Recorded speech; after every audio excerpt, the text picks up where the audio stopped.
Just the other day, we were talking about the brain and how really when we use it to its maximum capacity, it not only literally physically gets like bigger, but like it really transforms our life today and as a protective agent for the future. I mean, like so many people these days are getting so many aging of the mind problems. You know, this story was actually documented. There was a rabbi who went to a doctor, and the doctor was asking him, like, what's your schedule like? Like, what are you doing? You know, and so the rabbi actually said, well, I study Hasidus. And the doctor says, well, what is Hasidus? The doctor was like curious. Maybe what he's doing is causing him to be not well.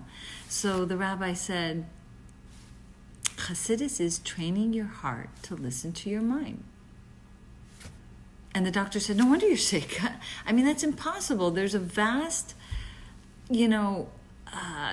space, like a vast ocean between these two islands. Don't do this anymore. You're making yourself sick.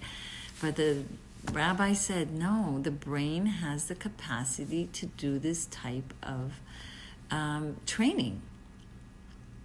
Kind of like creating a wiring system between the brain and the heart.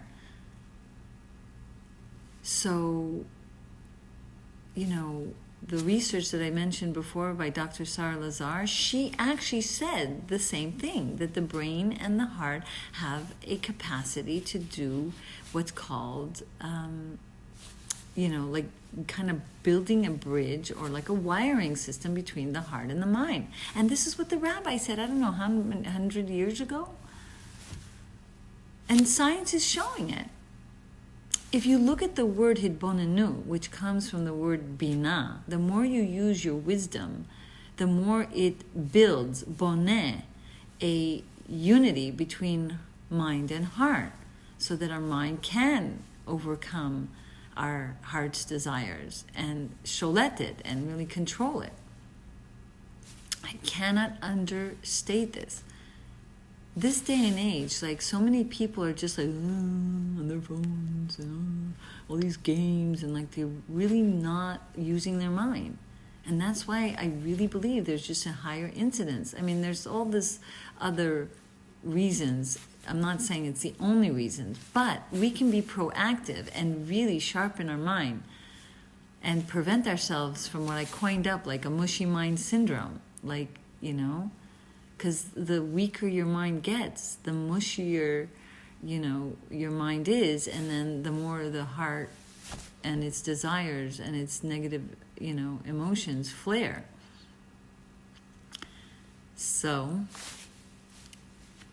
are you ready to not only go to the gym and keep your body fit, but really go to the spiritual spa and really work out your mind by delving into more and more studies of the Torah and more meditations and prayers so that you will have a strong and healthy mind? I pray for you.